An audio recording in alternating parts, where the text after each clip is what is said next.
Hi everyone, so glad to be back. It's been a month since my last video. If you're wondering, I was recovering from COVID.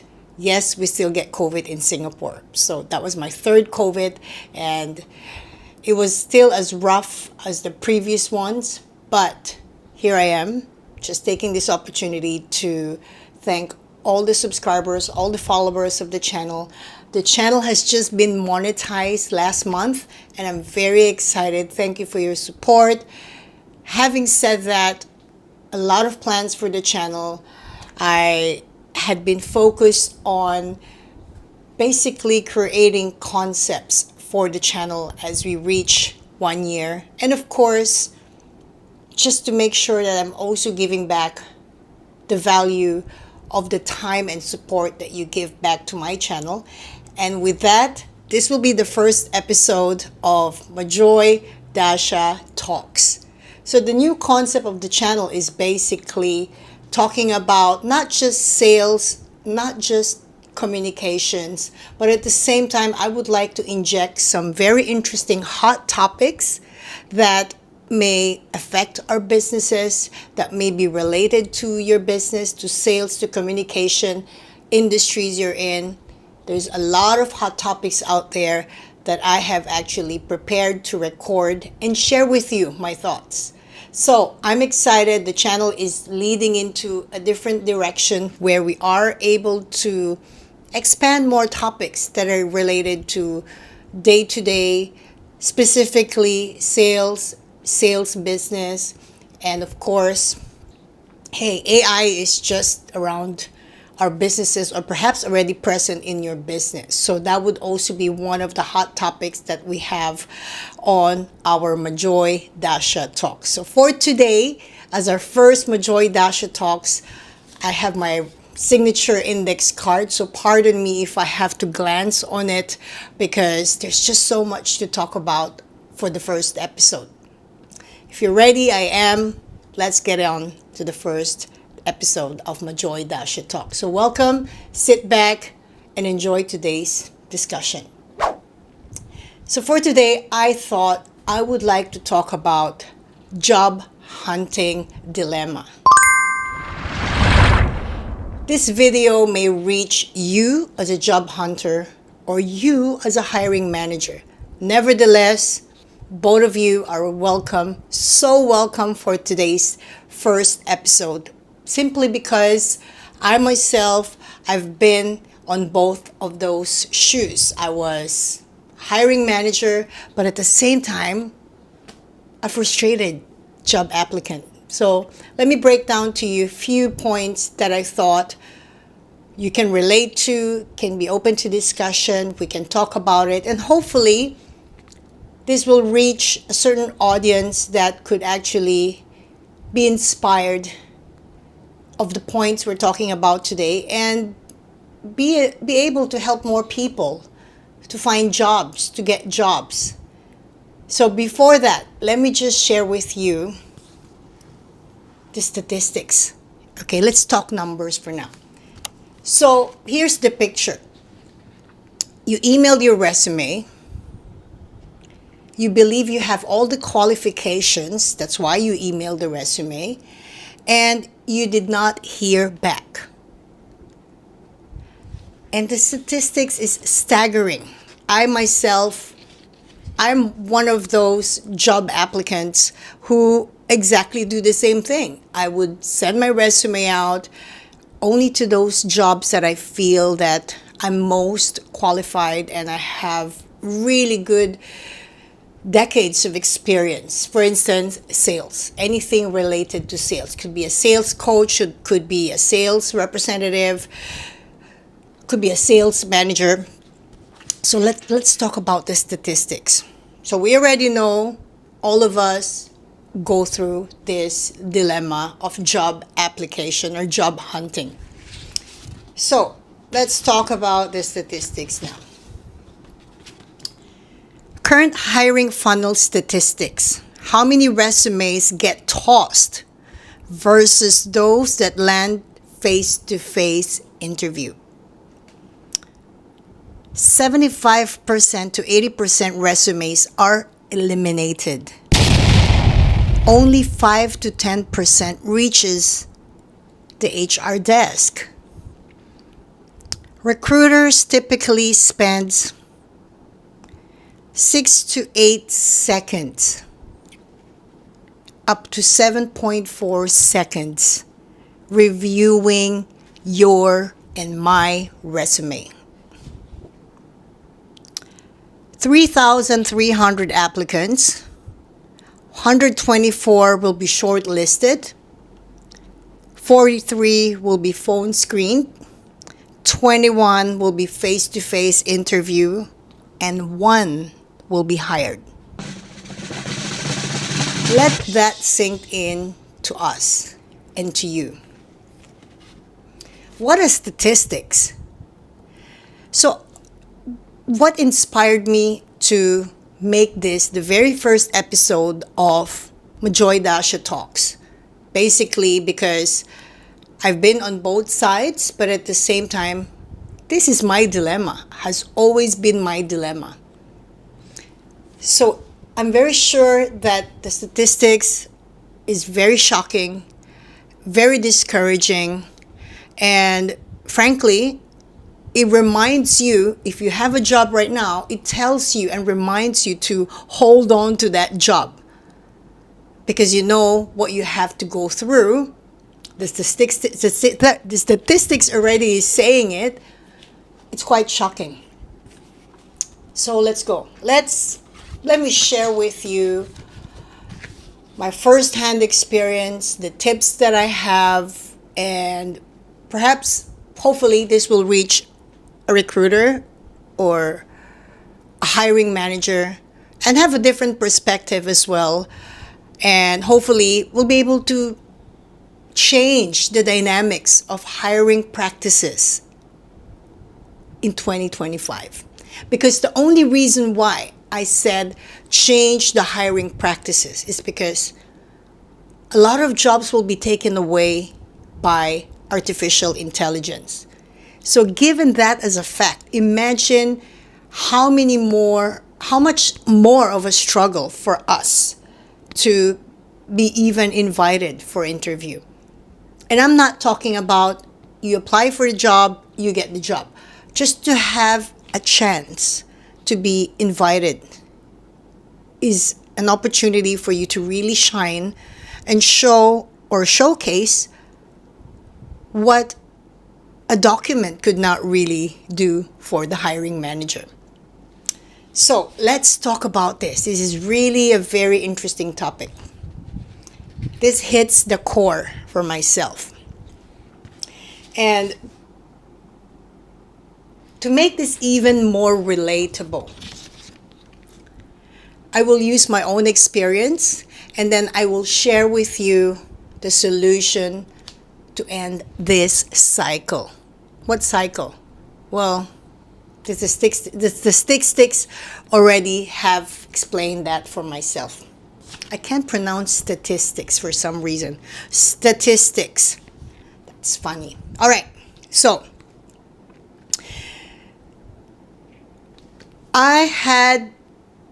think of me as an exhibit. So exhibit 1 was myself. I was applying for a sales position. And naturally, I applied because I feel that I have a huge experience that I can actually connect to the job I was pursuing. Naturally, I'm not going to apply for a position that does not really reflect my background. And so, did I get a call? Did I get a reply? Did I get an email? No. So it becomes more and more frustrating. And again, after understanding the statistics, it makes me wonder how tough or tougher it's going to be.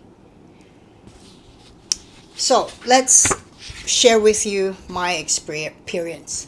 So the statistics explain that a recruiter spends about 5 to 6 seconds looking at every resume. Because really, who has time to sit there for an hour and go through someone's resume?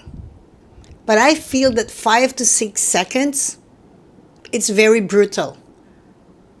It's unfair in some ways, but at the same time, how do you come up with a very smart decision if you only glance on every resume for that period of time? So let me just break down to you my thoughts on this. So point number one, your last employment history.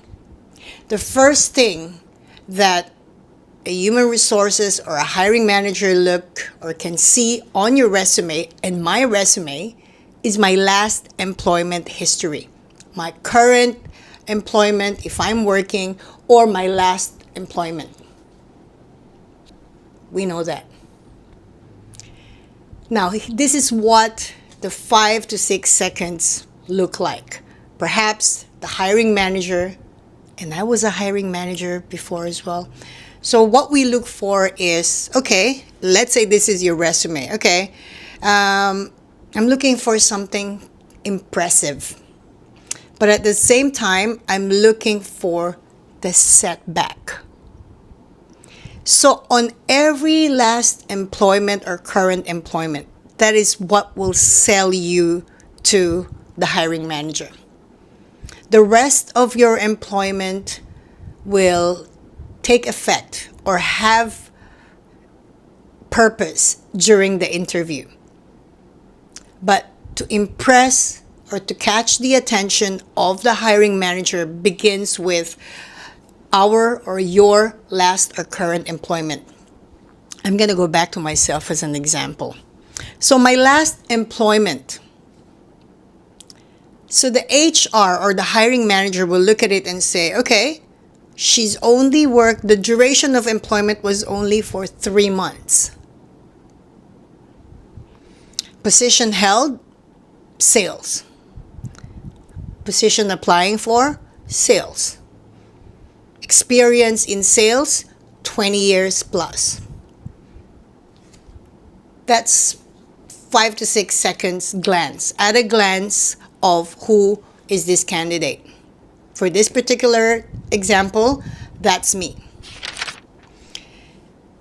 What HR could not truly know is the story behind the 3 months. Because, as I said earlier, there's the setback and the impressive part of your resume. So what is the impressive part? Let's start with that. Would you agree that the impressive part would be 20 years in sales?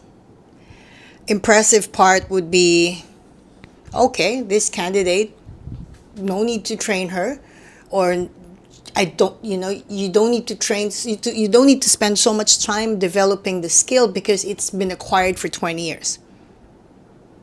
But the setback of the hiring manager there, I reckon, is 3 months employment. Now, please comment down below if you experience the same, where your last job had to end because it's not your fault, because the workplace is toxic, because there was some work abuse that you went through, because you were bullied at work. But those things do not reflect on our resume. So as the hiring manager, what he or she can only see is the setback. The setback is, yes, she has 20 years of experience in sales, but her last employment was only 3 months. So therefore, chuck, there goes my resume. I feel that as a job applicant, that's what I went through. But let me flip the story here. Now let's talk about myself as a hiring manager. As a hiring manager for almost 20 years as well, I was running sales team ranging from 5 to 30 salespeople. I was in charge of program operation, I was recruiting, I was training, and all those stuff. So I know exactly that 5 to 6 seconds time frame that a hiring manager have to decide whether not to hire, whether to invite the candidate for an interview, or whether to even call the candidate for a phone chat or phone interview or not. Let's flip the coin. I will share with you my experience as a hiring manager. Personally, because of the nature of the business or industry I came from, which is sales, we cannot really put the candidates in one box because there's so much diversity in sales. And I don't need to elaborate that. I think that's given. So now, when I was hiring, I hired people. When I look at the resume, okay? When I look at the resume, there was one candidate that this still stays in my mind. That's why I want to share this on today's episode. This candidate, she was a retired teacher. No sales background, and basically just was teaching the entire time of her career. She's a bit old, so she's not exactly the package we're looking for. As a hiring manager, I could also just toss that resume, but I thought, look, let me invite this lady for a face-to-face interview. And the reason for that is I just have to find the connection, even just one connection of what is it that she's done in the past that she can actually use for this job. But again, the first step is to be invited for an interview. She was invited. She was pleasant. She was exactly what I imagined her to be, a typical educator. And as a salesperson, I think that's one of a very good characteristic if you're actually coming from the educator background, because you're able to execute that manner of presentation if you are actually pitching a product, a service to your client. So let's move forward from there. What I'm trying to say here is, if hiring managers would only spend 5 to 6 seconds and would focus on or would be drawn on the setback. In my case, I was working for 3 months, but I left the company, and the reason why I left is because I suffered from workplace abuse. Bruh. And it was not a choice to be in that position, but sometimes you end up working in a toxic place and you have no choice but to leave and move on with your life. So how many candidates, how many of you watching this video have experienced the same that I've done, or it's the same experience I had, which is simply having to leave the job because you had to, because you couldn't take it anymore? Again, it could be you're being bullied, you're being abused, you're going through so many toxic experiences at work. So the problem is hiring managers do not interpret that on our resume. They don't. Because again, they look at the impressive part of that employment or current employment or the past employment, and of course the setback. So comment down below if this is something that you can relate to, you experienced, because that was my first-hand experience. So usually as a recruiter or as a hiring manager, I think what advice I can give you as well is to be open about meeting the candidate or talking to the candidate on the phone. Because anything you read is different from the person that you meet face to face. I think that's a very common sense. Of course, it is very important as well to find connection between the position and the experience of the candidate. So from the example I've given you earlier, which was my profile, just because my last employment was 3 months, which was a really big setback. God knows what the thought process of the recruiter could be like, oh my God, how come only 3 months? She must be fired. She must have done something wrong. She may not have any qualification for the job, or she may be sucked, whatever. It's all pile and pile of negative impressions or speculations. But given the fact that the reason why I left, even if I was offered to stay in the company, I had to go. But that would not reflect on my interview or on my resume. So remember the statistics that we talked about earlier? It was really staggering. I'm still quite shocked when I was researching about that, because I thought, wow, that's crazy. That is crazy. That's the competition that we have. And again, as a person who did hiring or hiring or recruiting myself, my style has always been give every candidate a chance to meet. And I believe that it's always good to meet the candidate in person, because it goes both ways. I could also have a flashy resume, but in person, that may not be what you're looking for. Does that make sense? So they go work hand in hand, and they should work hand in hand. So the bottom line here is, if you're a hiring manager, give those most suitable candidates a chance to meet you and showcase to you and tell you the story, tell you their story. I'm still waiting for a recruiter to call me and say, hey, we are looking for someone in your position, but you've worked 3 months on your last employment. Would like to chat with you about that. And if they're not happy with the fact that, oh, I resigned because, the salary was too low. There's so many reasons. Or I resigned because I just gave birth, or I resigned because I needed to stay at home because my husband's job requires him to travel frequently. There's so many reasons. The list goes on and on and on.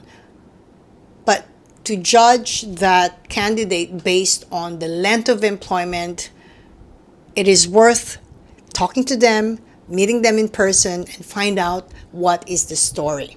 Only then you would know if this candidate is worth your time. And you just never know, this might be a gold candidate. At the end of the day, as a hiring manager, which I've done before as well, I have one objective, is to hire a good candidate, to find that gem candidate. But if I'm tossing the resume because of that little setback and not knowing the story, I think I'm doing disservice to myself as a recruiter. So, another thing that I want to talk about on today's episode is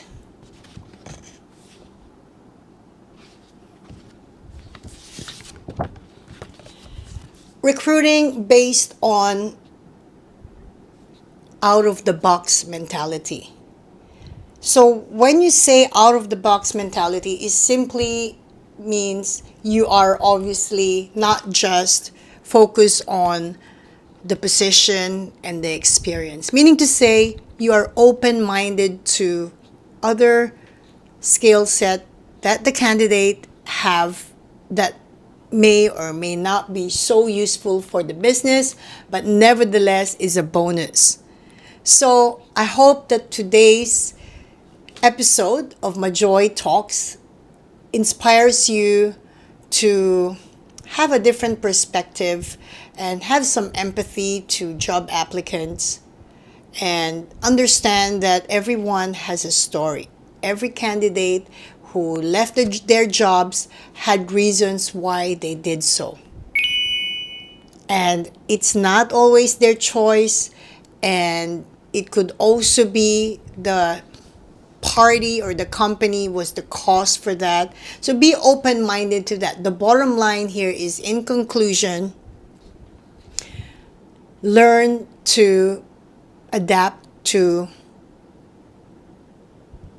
a much better approach in recruiting. And so I hope that today's topic inspired you. And if you have any topics that you wish to talk about, please comment down below. This is the first episode of Majoy Dacia Talks. This is one of the hot topics that I thought would be worth going for, because we all have been there. Perhaps we're there at the moment, and we might have some job recruiters out there watching this video and say, oh, that's actually a very good point. So I'll see you on the next Majoy Dacia Talks episode. For the next topic, I'll save it for the next meeting. I'll see you guys. Thanks. I'm happy to be back. I'll see you on the next Majoy Dacia Talks. Bye.